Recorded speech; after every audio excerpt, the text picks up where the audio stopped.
Descobri números importantes sobre a dívida do São Paulo. O vídeo de hoje do canal da Nicola fala sobre o tema com exclusividade e conta também que o Palmeiras vai se aproximar de 2 bilhões de receita em 2025, mesmo numa temporada sem títulos.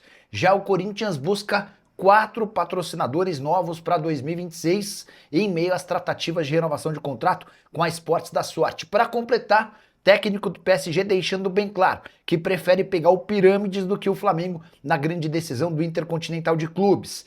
Preciso falar ainda sobre o polêmico gol de Memphis Depay. Surgiu uma imagem que mostra o atacante holandês fazendo gol com a mão. Será que teve inteligência artificial? Tudo sobre as últimas do mercado, bastidores, finanças, Grêmio de olho em Rafael Veiga e uma limpa sem precedentes no Fortaleza.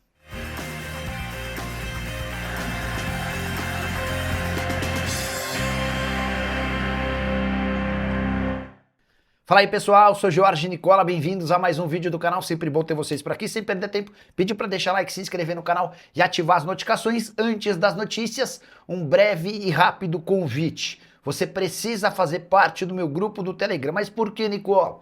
Tem um monte de gente cobrando e cobrando alto para dar dicas de apostas esportivas. No meu grupo do Telegram você não vai pagar nada e vai receber diariamente as melhores sugestões sobre jogos no Brasil e no exterior. Final de semana chegando, não vai perder essa chance para participar. Só clicar no comentário fixo ou na descrição do vídeo. Você vai ser direcionado para o meu grupo do Telegram. A partir daí, basta passar a me seguir que você já recebe todas as recomendações. Beleza?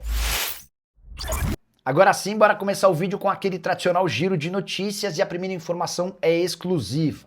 A CBF alterou o limite de jogos que impedia os atletas de atuarem por um rival no Campeonato Brasileiro. Só para vocês entenderem. Até 2025, você podia fazer no máximo 6 jogos. Se completasse o 7º, não poderia atuar num rival no Campeonato Brasileiro da Série A, certo? Como na próxima temporada o Brasileirão começa em janeiro, no dia 28 de janeiro, a CBF decidiu mudar esse limite de jogos. A partir do próximo ano, cada atleta pode fazer no máximo 12 jogos num time antes de se mudar para outro. Se fizer 13, ele fica impedido de atuar em qualquer outro clube da mesma divisão, beleza? Bora com outra novidade, a Copa do Brasil vai oferecer 2 vagas na Libertadores da América a partir de 2026. O campeão e vice estarão na principal competição da América do Sul. A única dúvida da CBF é se os dois terão vaga na fase de grupos da Libertadores ou se o campeão fica com vaga na fase de grupos e o vice vai para pré-Libertadores. Já a minha portuguesa tem novo presidente. Leandro Teixeira Duarte foi eleito na noite dessa quarta-feira. Ele fazia parte do grupo da situação. Será o presidente pelos próximos 3 anos. A chapa dele ainda levou as cadeiras do COF e também da presidência do Conselho. Para completar o giro de notícias, registrar que o Botafogo fez proposta de empréstimo ao Qarabag, do Azerbaijão, pelo volante Pedro Bicalho, jogador formado na base do Cruzeiro e que também passou pelo Palmeiras. Preciso falar agora sobre um desmanche que passará nos próximos dias o Fortaleza. Time que tinha uma folha salarial na primeira divisão de 12 milhões de reais por mês. Com o rebaixamento para a Série B, vai haver a necessidade de uma redução drástica. Consegui a informação de que a ideia no Fortaleza é ter uma folha 60% menor para o próximo ano. Isso significa que a folha vai cair de 12 para 4 milhões e 800 mil reais por mês. Não ficam em 2026 Marinho, Pikachu, Gaston Ávila. Esses atletas têm contrato só até dezembro e não terão seus vínculos renovados. O Tinga, cujo vínculo se encerra em abril, também deve sair nos próximos dias. Pochettino tem contrato longo, mas tem sido especulado em times da Série A. Daverson, Lucero e Breno Lopes, por conta dos altos salários, também devem ser negociados. A ideia do Fortaleza não é dispensá-los, mas sim encontrar clubes que paguem alguma compensação financeira para que o negócio saia. Quando se pensa em venda para fazer dinheiro, o Fortaleza logo pensa em Lucas Prior, meia atacante, e Matheus Pereira, volante. Vem do Rio Grande do Sul a informação de que Rafael Veiga é o plano A, B e C da nova diretoria do Grêmio para usar a camisa 10 do tricolor na próxima temporada. Veiga, que perdeu produtividade, já não tem mais jogado como em outros tempos com a camisa do Palmeiras. Temporada atual de 53 jogos, 7 gols e 10 assistências, o menor número de gols do Veiga pelo Palmeiras desde 2019. Ele também foi reserva em 25 das 53 partidas que disputou. contrato até março de 2027, avaliado pelo Transfer Marketing em 10 milhões de euros. Mas, antes de gravar o vídeo, consultei o André Cury, representante do Veiga, e perguntei: André, existe alguma negociação do Grêmio com vocês? O Grêmio procurou o Palmeiras, abre aspas por empresário, ninguém do Grêmio entrou em contato recentemente. A última ligação que eles me fizeram pelo Veiga foi 5 anos atrás. Preciso falar agora sobre o Cruzeiro. Torcida da Raposa enfurecida com uma imagem que apareceu apenas nesta quinta-feira e que viralizou nas redes sociais. Ela mostra por trás do gol o lance do Memphis Depay, que resultou na vitória do Corinthians por 1-0. E nessa imagem fica muito claro que para dominar a bola o Memphis utiliza do braço direito. Ontem, durante o jogo, ninguém do Cruzeiro, nem jogadores do Corinthians, muito menos árbitro e árbitro de vídeo, notaram esse toque na mão. E foi um verdadeiro rebuliço a aparição dessa imagem, a ponto de a CBF nesse momento desconfiar que ela tenha sido gerada via inteligência artificial. Já há uma investigação para saber se essa imagem é real ou não. Se ela for real, dá para dizer que o gol do Memphis Depay foi absolutamente irregular. Bola lançada da esquerda, ele se utiliza do braço direito para tirar o Fabrício Bruno da jogada e também o goleiro Cássio fazer o gol. Confesso que achei a forma como o Memphis Depay tocou na bola esquisita com todas as imagens que a gente tinha acesso nessa quarta-feira. Mas precisamos aguardar a conferência desse vídeo para ver se tem inteligência artificial ou não. Só para completar, muito torcedor do Cruzeiro pedindo a anulação da partida dessa quarta-feira, algo completamente fora da realidade. Ainda que seja comprovado que não houve inteligência artificial e que o Memphis se utilizou da mão para fazer o gol, o fato de o árbitro em campo e o árbitro de vídeo não terem notado faz com que não exista qualquer possibilidade de reversão do placar. No próximo domingo, 6 da tarde, os times se enfrentam na Neoquímica Arena e o Cruzeiro vai precisar vencer por 2 gols de diferença para passar de fase. Se vencer por 1 gol, leva a decisão para pênaltis.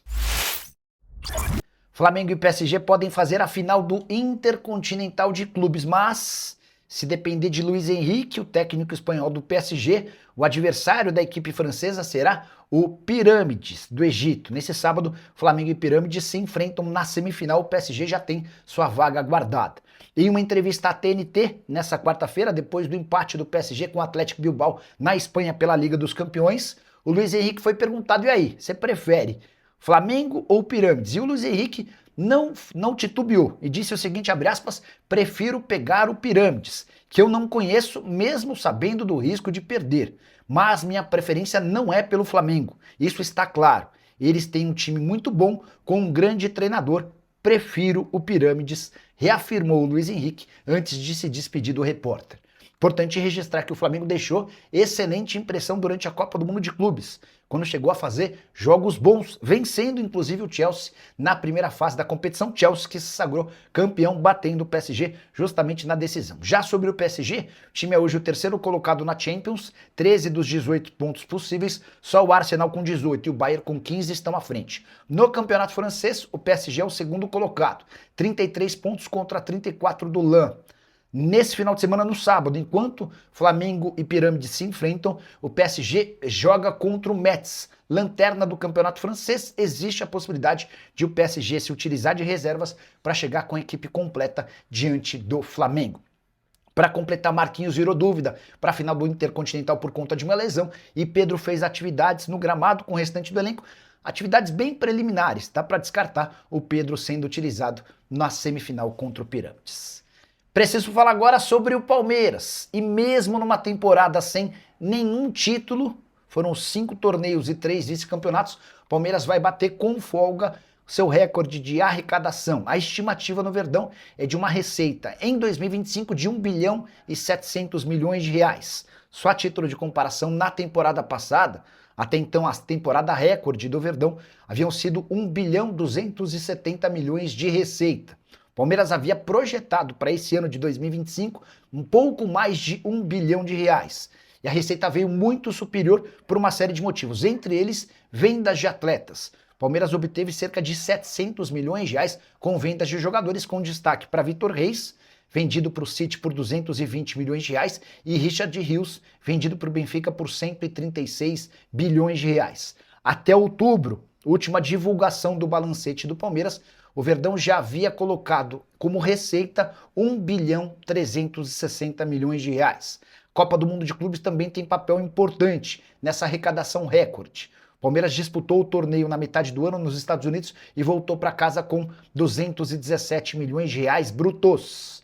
Nem o Flamengo havia alcançado 1 bilhão e 700 milhões de reais em sua história. É bem verdade que o Flamengo, rival do Palmeiras, por conta dos títulos e também de tudo, a temporada de 2025 deve bater 2 bilhões de reais. Só para completar, registrar ainda que o Palmeiras, nos 5 títulos disputados, terminou com 3 vice-campeonatos e enorme pressão no departamento de futebol. Hora de falar sobre as dívidas do São Paulo e a notícia é boa. O Tricolor vai fechar 2025 com uma queda importante em relação ao endividamento de 2024. São Paulo havia fechado a temporada passada com 968 milhões de reais de dívida. A expectativa do São Paulo é de que essa dívida feche de 2025 para 2026 em 910 milhões de reais, uma redução de 58 milhões. Movimento importante e meio atípico nos últimos anos do São Paulo. A última vez que o Tricolor havia conseguido registrar uma queda na sua dívida havia sido em 2022. Bora fazer essa escadinha dos números do São Paulo ano a ano. São Paulo tinha em 2017 apenas 353 milhões de reais de dívida. Passou em 2018 para 334 milhões, uma redução. Em 2019, 538 milhões de reais. Em 2020, 606 milhões de reais. Em 2021, mais um acréscimo, 697 milhões. Em 2022, uma pequena queda, 651 milhões. E aí, a coisa dá uma bela degringolada. Em 2023, 669 milhões. Em 2024, a dívida salta para 968 milhões de reais, um acréscimo em apenas um ano de quase 300 milhões de reais. Tricolor que estima numa receita para essa temporada de 970 milhões de reais, novo recorde com direito a superávit. Tricolor cogita no mínimo 30, 40 milhões de reais no azul ao longo desse ano. Renovação do patrocínio master e venda dos name rights da Arena não são as únicas missões do departamento de marketing do Corinthians. Pessoal comandado por Vinícius Manfredi também negocia e busca no mercado novos 4 parceiros para o uniforme do Timão. Tudo porque os contratos com Elétrica Área, Frimeza, Easy Seguros e Unicesumar se encerram em 31 de dezembro. E até agora não há nenhuma confirmação desses parceiros sobre a extensão do vínculo. Importante registrar que o Corinthians havia estimado uma arrecadação com publicidade em 2025 de 211 milhões de reais, mas só conseguiu 174 milhões de reais. A gente está falando de uma perda de quase 40 milhões de reais. Para a próxima temporada, a projeção orçamentária do Corinthians exige uma capacidade de arrecadação com publicidade ainda maior. Ela deve ter um belo empurrãozinho com a renovação de contrato do patrocínio master. Já contei para vocês que Corinthians e Esportes da Sorte negociam para que o novo contrato tenha 150 milhões de reais. Esse valor é fixo e pode alcançar até 200 milhões em caso de metas relacionadas a títulos. Mas o Corinthians também vai precisar melhorar os valores de outros patrocínios espalhados pelo uniforme. Tudo isso faz parte de uma necessidade de aumento das receitas e diminuição das despesas. Até por isso também já contei para vocês que o Timão vai precisar reduzir em 5 milhões de reais sua folha salarial no departamento de futebol. Há a impressão, o estudo, a ideia de demitir cerca de 200 funcionários do Parque São Jorge. Corinthians tem hoje o incrível número de 1.200 funcionários associados ao clube. Esse número inclui jogadores de base, jogadores profissionais e também todo o contingente de pessoas que trabalham no Parque São Jorge. O que você pensa sobre todos esses números? Já usa o espaço para comentário, só não esquece de deixar like, de se inscrever no canal. A gente se encontra assim que surgir notícia. Tem live a partir das 7. Tchau.